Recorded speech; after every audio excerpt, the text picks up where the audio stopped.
எல்லாருக்கும் வணக்கங்க. இந்த வீடியோவில் நம்ம பார்க்க போகிற டாபிக் என்ன அப்படின்னா, உங்கள் வாழ்க்கையை தீர்மானிக்கிறது விதியா அல்லது செயலா அப்படிங்கிறத பார்க்க போகிறோம். அதாவது இந்த ஜாதகம் எதுக்கு பார்க்குறோம் அப்படிங்கிறத ஃபஸ்ட்டு சொல்லிடுறேன் நான். இந்த ஜாதகம் எதுக்கு பார்க்குறோம் அப்படின்னா, உங்களுக்கு எந்த கிரகம்லாம் வலுவாக இருக்குது, எந்த கர்மா வலுவாக இருக்குது, அதே மாதிரி எந்த கர்மா வலு இல்லாமல் இருக்குது, எது செஞ்சால் காரியங்கள் தடையற்று வேகமாக நடக்கும், எப்படி போனால் ஈஸியாக போகலாம், எப்படி போனால் கஷ்டப்படுவீங்க அப்படிங்கிறத சொல்கிறதுக்கு இந்த ஜாதகம் பயன்படுது. ஆனால் அது எல்லோரும் எப்படி புரிஞ்சுக்கிட்டாங்க அப்படின்னா, எல்லாமே விதிக்கப்பட்டிருக்கு, எதுவுமே மாறாது, அப்போ எந்த நேரத்தில் உங்களுக்கு கண்டம் ஏற்படும், எப்போ உங்களுக்கு ஆக்சிடெண்ட் ஆகும், இப்படி எல்லோரும் தப்பாக பார்க்க ஆரம்பிச்சிட்டாங்க. ஜாதகத்தினுடைய நோக்கமே பார்த்தீங்க அப்படின்னா வழிகாட்டுறதுக்கு தானே தவிர சம்பவத்தை நிர்ணயம் பண்ணுறது கிடையாது. இப்போ நான் இதை எப்படி ப்ரூவ் பண்ணலாம் அப்படின்னா, இப்போ 2 பேர் இருக்காங்க, 2 பேரை 2 பேருக்கு ஒரே ஜாதக அமைப்பு இருக்குது அப்படி வச்சுக்கோங்க.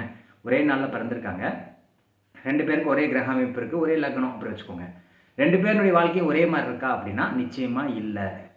அப்புறம் இந்த ஜாதகத்தை வச்சு நீங்கள் எப்படி பலன் சொல்வீங்க அப்படின்னு நான் கேட்குறேன். 2 பேருக்கு ஒரே கிரக அமைப்பு, ஒரே லக்ன அமைப்பு அப்படின்னா நீங்கள் பலன் கரெக்டாக சொல்லணுமா இல்லையா? ஒரு பலன் 2 பேருக்குமே மேட்ச் ஆகணுமா இல்லையா? ஒரே தசா புத்தியாக இருந்தாலும், ஒரே கோச்சாரமாக இருந்தாலும், ஒரே நாளில் பிறந்திருந்தாலும், ஒரே லக்னத்தில் பிறந்திருந்தாலும் அவங்களுக்கு பலன்கள் மாறுபடுது. இது என்ன காரணம் அப்படின்னு பார்க்கும்போது, அந்த ஆளுடைய செயல் தான் ஒரு சம்பவத்தை தீர்மானிக்குது. விதி அவன் வாழ்க்கையை கட்டுப்படுத்தலைங்கிறது என்னுடைய புரிதல். அதனால் நீங்கள் கால நிர்ணயம் பண்ணி இந்த நேரத்தில் செத்து போயிடுவார், இந்த நேரத்தில் ஆக்சிடெண்ட் ஆகிடும்னு சொல்கிறது தப்பு அப்படிங்கிறது என்னுடைய ஆய்வில் கண்டுபிடிச்ச ஒரு உண்மை. இப்போ ஒரு கிரகமைப்பை பற்றி நான் பேசுகிறேன். அந்த கிரகமைப்பு செய்யக்கூடிய வேலைகள் எல்லாருக்கும் நடக்குதா அப்படின்னா 70% பேருக்கு நடக்குது, 30% பேருக்கு நடக்கலை. இது எதனால் இந்த முரண்பாடு? ஏன் விதி விலக்கு வருது? நீங்கள் சொல்கிறீங்கல்ல, ஒரு விதி இப்படி தான் இருக்குது, இப்படி தான் நடக்கணும்னு சொல்கிறீங்க. அது நடக்கலை அப்படின்னா 100 விதிவிலக்கு இருக்குதுன்னு போய் சொல்கிறீங்க. விதிவிலக்கு இருக்கக்கூடாது, நீங்கள் சொன்னால் நடக்கணும். அது விதிவிலக்கு கிடையாது. அதுக்கு பேர் அவன் செய்யக்கூடிய செயல் மாறும்போது அந்த அந்த கிரகம் வேலை செய்யாது அப்படின்னு நான் சொல்கிறேன். ஒரு உதாரணத்தோடு பார்ப்போம். இப்போ உதாரணத்துக்கு ஒரு கிரகம் ஒரு விஷயத்த சொல்லுதுங்க, ஒருத்தனை லவ் பண்ண சொல்லுது, புரியுதா? அப்போ ஒருத்தன் இந்த லவ் பண்ணாமல் வேற ஒரு விஷயத்த பண்ணுறான்னு வச்சுக்கோங்களேன். அப்போ அவனுக்கு கஷ்டம் வரும், அடிபடும், வாழ்க்கையில் வெறும் துன்பமாக வரும். ஒருத்தன் எலக்ட்ரானிக்ஸ் ஃபீல்டில் ஒர்க் பண்ணணும்னு கொடுப்பன இருக்குது. அவன் இல்லை, நான் சாஃப்ட்வேரில் தான் ஒர்க் பண்ணுவேன்னு போகிறான் அப்படின்னா அங்கே முரண்பாடு ஏற்படுது. அப்போ அந்த கிரகம் சொல்கிறது அவன் கேட்காம வேறு பாதையை பயணிக்கும் போது அங்கே பிரச்சனை வருது. இப்படி ஒவ்வொரு கிரகமும் ஒரு விஷயத்த சொல்லுது. காதலை பற்றி புதன் சொல்லுது, அதே மாதிரி வீரத்தையும் விளையாட்டையும் பற்றி செவ்வாய் சொல்லுது, கணவனை பற்றி செவ்வாய் சொல்லுது, சுக்கிரன் மனைவியை பற்றி சொல்லுது, சுக்கிரன் இந்த தண்ணடிக்கிறது அது சார்ந்த விஷயங்களை பற்றி சொல்கிறது, பெர்ஃப்யூம்ஸை பற்றி சொல்கிறது. இப்படி ஒவ்வொரு கிரகமும் ஒரு விஷயத்த சொல்லுது. அதில் எந்த கிரகம் அதிகமாக கனெக்ட் ஆகுதுன்னு பார்க்கணும். நட்சத்திர ரீதியாக எந்த கிரகம் அதிகமாக கனெக்ட் ஆகுதோ அது உங்கள் வாழ்க்கையை தீர்மானிக்குதுன்னு ஏற்கனவே சொல்லியிருக்கேன். அப்போ அது சார்ந்த செயல்பாடு பண்ணும்போது உங்கள் வாழ்க்கை மாறும். அது சார்ந்த செயல்பாடு பண்ணலை அப்படின்னா வாழ்க்கை வீணாக போகும். இது நீங்கள் தசாபுத்திலாம் பார்க்க தேவையில்லை. நான் என்ன சொல்கிறேன் அப்படின்னா, தப்பு உங்கள் மேலே இருக்கா கிரகத்து மேலே இருக்கான்னு ஃபஸ்ட்டு செக் பண்ணணும். இப்போ ஒரு வாத்தியார் ஸ்டூடெண்ட் அடிக்கிறாங்க, தப்பு ஸ்டூடெண்ட் மேலே இருக்குதுன்னு நான் சொல்கிறேன். அந்த குழந்தை வாத்தியார் சொன்ன விஷயத்த கேட்கல, ஏதோ ஒன்று தப்பு பண்ணியிருக்கு, அதனால் அந்த டீச்சர் அடிக்கிறாங்க. அப்போ தப்பு அந்த குழந்தை மேலே இருக்குது. அந்த குழந்தை தன்னுடைய செயல்பாட்டை மாற்றினா வெற்றி கிடைக்கும் அப்படின்னு நான் சொல்கிறேன். மற்ற ஜோதிடர்கள் என்ன சொல்கிறாங்க அப்படின்னா, டீச்சர் தப்பு, டீச்சரை மாற்றுன்றாங்க. இதை நீங்கள் எப்படி புரிஞ்சுக்கணும் அப்படின்னா, டீச்சர் கிரகங்கமாக எடுத்துக்கோங்க, அந்த குழந்தை என்னவா எடுத்துக்கணும், அந்த ஆளுனுடைய செயல்பாடாக நீங்கள் எடுத்துக்கணும். இப்போ உதாரணத்துக்கு ராகு எடுத்துக்கலாம். ராகு அப்படிங்கிற ஒரு கிரகத்தை நீங்கள் டீச்சராக எடுத்துக்கோங்க.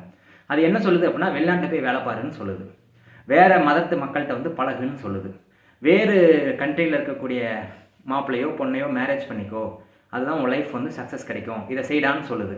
நம்ம என்ன பண்ணுறோம் அப்படின்னா, உள்ளூர்லேயே பொண்ணு பார்ப்போம், உள்ளூர்லேயே மாப்பிள்ளை பார்த்து மேரேஜ் பண்ணுவேன் அப்படின்னு நீங்கள் சொல்வீங்க, ஃபாரின் போக மாட்டீங்க. அப்போ அது சொல்கிற பேச்சை எதையுமே நீங்கள் கேட்கல அப்படின்னா உங்களுக்கு பாதிப்பு வரப்போகுது.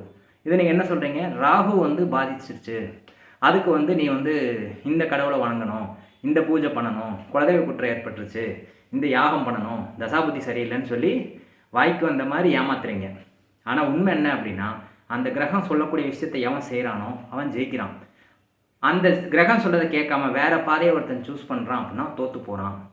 அப்போ உங்கள் செயல்பாடு தான் உங்கள் வாழ்க்கையை தீர்மானிக்குது, கிரகங்கள் வாழ்க்கையை தீர்மானிக்கலை. இதை ஏன் ஆணித்தனமாக சொல்கிறேன் அப்படின்னா, 2 பேருக்கும் ஒரே ஜாதக அமைப்பு இருந்தாலும் 2 பேருடைய வாழ்க்கை ஒரே மாதிரி இல்லை. ஏன் ஒரே மாதிரி இல்லை? உங்கள் ஜாதகப்படி வந்து ஒரு விஷயத்த சொன்னால் அது 2 பேருக்கு நடக்கணுமா இல்லையா? ஒருத்தனுக்கு ஒரு குழந்தை இருக்குது, ஒருத்தனுக்கு குழந்தையே இல்லை.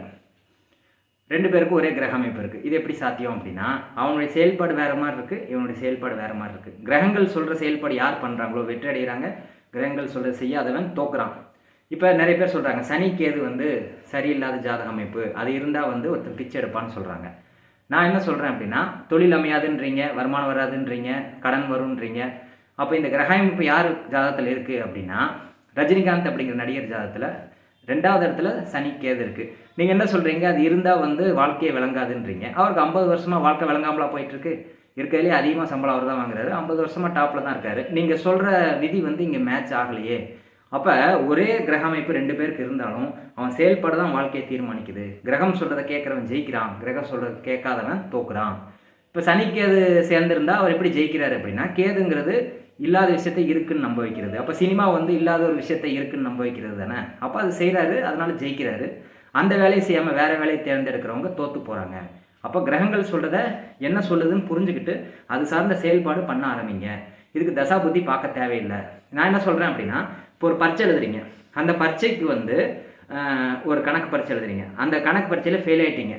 அதை போய் நீங்கள் ஜாதகத்தை கேட்குறீங்க. அவர் என்ன சொல்வார், இன்னொரு 5 வருஷம் கழித்து தசாபுத்தி வருது, அப்போது வந்து சரியாயிரும், பாஸ் ஆயிடுவான்னு சொல்கிறான். நான் என்ன சொல்கிறேன் அப்படின்னா, நீ அடுத்த வருஷமே பாஸ் ஆகலாம், தசாபுத்திலாம் நீங்கள் பார்க்க தேவையில்லை. அந்த கணக்குக்குரிய கரெக்டான பதில் நீங்கள் எழுதுனா பாஸ் ஆக முடியும்.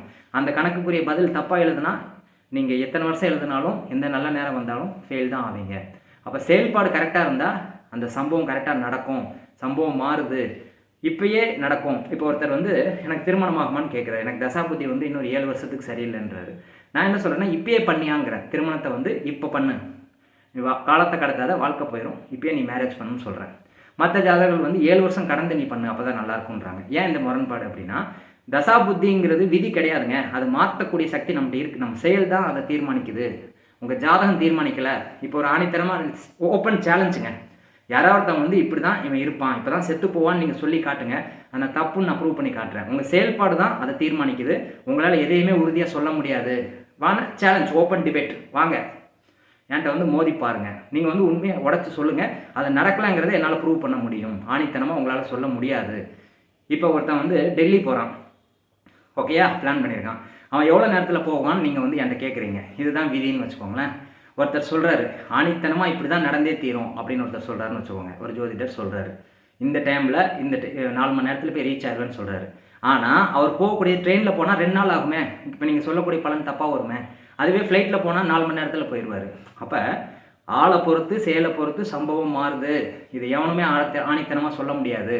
இப்போ நீங்கள் வந்து எத்தனை பேர் கூட பிறந்திருக்கீங்கன்னு சொல்கிறீங்க. ஜோதிடர்கள் வந்து உனக்கு ஆண் குழந்தை இருக்குது, பெண் குழந்தை இருக்குன்னு சொல்கிறீங்கள, அது தப்புன்ற நான் உங்களால் சொல்ல முடியாதுன்றேன். இதுக்கு ஒரு கணக்கு போட்டு இதுக்கு ஒரு லாஜிக் எடுத்து கிளாஸ் எடுத்து சம்பாதிக்கிறீங்க. எல்லாமே தப்பாக இருக்குன்ற நான் வேண்டாம், ப்ரூவ் பண்ணுங்கன்ற நான். இப்போ 2 ஜாதகத்தை எடுத்துகிட்டு வரோம், நீங்கள் வந்து இதை பார்த்துட்டு எத்தனை குழந்தைங்க இருக்குதுன்னு சொல்லி ப்ரூவ் பண்ணணும். அல்லது உங்கள் விதி நான் தப்புன்னு நான் ப்ரூவ் பண்ணுறேன். எப்படி ப்ரூவ் பண்ணுறது? 60 வருஷத்துக்கு ஒரு தடவை ஒரே கிரக அமைப்பு திரும்ப வருது. இப்போ 60 வருஷம் முன்னாடி இருக்கக்கூடிய ஒரு ஜாதகத்தை எடுத்துக்கோங்க, இப்போ காலகட்டத்தில் இருக்கக்கூடிய அதே ஜாதகத்தை எடுத்துக்கோங்க. 2 ஜாதகமும் ஒரே பலன் தானே கொடுக்கணும், ஆனால் வேறு வேறு பலன் கொடுக்கும். இப்போ இருக்கிறவங்களுக்கு 2 குழந்தை இருக்கும், அந்த காலகட்டத்தில் இருக்கிறவங்களுக்கு 7-8 குழந்தை இருக்கும். இதை ஜாதகத்தை வச்சு எப்படி நீங்கள் கண்டுபிடிப்பீங்க? அப்போ ஒருத்தனுடைய செயல், அந்த இருக்கக்கூடிய சூழல் தான் அவன் வாழ்க்கையை தீர்மானிக்குது. விதி வந்து வாழ்க்கையை தீர்மானிக்கலை. அதை நான் தெளிவாக புரிய வைக்கிறதுக்கு தான் இந்த வீடியோ வந்து போட்டது. இப்போ விதினா என்னென்னு தெரிஞ்சுக்கோங்க. ரூல்ஸ், அதாவது ஒரு பாதை இருக்குது, ரோடு மேப் மாதிரி இருக்குது. இந்த மேப்பில் இந்த சைடு போனீங்கன்னா இந்த இடத்துக்கு போகலாம், இந்த சைடு போனால் இந்த இடத்துக்கு போகலான்னு வழிகாட்டுறதுக்கு தான் ஜோதிடம் யூஸ் ஆகுது. பாதை இல்லாத இடத்துல போனீங்கன்னா உங்களுக்கு போக முடியாது. அப்போ பாதை வந்து இந்த பாதை ஈஸியாக இருக்குது, இந்த பாதையை சூஸ் பண்ணுங்கன்னு சொல்கிறதுக்கு ஜோதிடம் பயன்படுத்தே தவிர இப்படி தான் நடக்கும் அப்படின்லாம் கிடையாது. நீ வேற ஒரு பாதையை புதுசாக நீங்கள் உருவாக்கினாலும் அதில் போக முடியும். காண ரொம்ப டைம் எடுக்கும். ஏன்னா அது புதுசாக நம்ம ரோடு போடணும். அந்த சைடு இல்லாத ஒரு ரூட்டில் ரோடு போட்டால் தானே போக முடியும். அப்போ அதுக்கு டைம் எடுக்கும். அதுக்கு விதி இல்லைன்னு காரணம் கிடையாது. எந்த தொழில்னாலும் செய்யலாம், எந்த செயல்பாடுனாலும் பண்ணலாம், யாருனாலும் ஜோதிடராக வரலாம், யார் எந்த துறைக்குனாலும் போகலாம். ஆனால் அது வெற்றியடையக்கூடிய நேரம் காலம் வந்து மாறுபடும். கொடுப்பனை இல்லாதவன் ரொம்ப டைம் எடுத்து அது பண்ணணும். நிறைய கொடுப்பனை இருக்கிறவன் டக்குன்னு நடக்கும். அவ்வளோதான் லாஜிக்கே தவிர நடக்காதுன்னு எதுவும் கிடையாது. எல்லாத்தையும் மாற்ற முடியும். அதனால் ஜாதகத்தை நம்பிட்டு வாழ்க்கையை தொலைக்காதீங்க. தசாபுத்திலாம் பார்க்க தேவையில்லை. அந்த கிரகத்தை சொல்லக்கூடிய விஷயத்த செஞ்சால் இப்போவே அந்த சம்பவம் நடக்குங்கிறது தான் என்னுடைய கருத்து.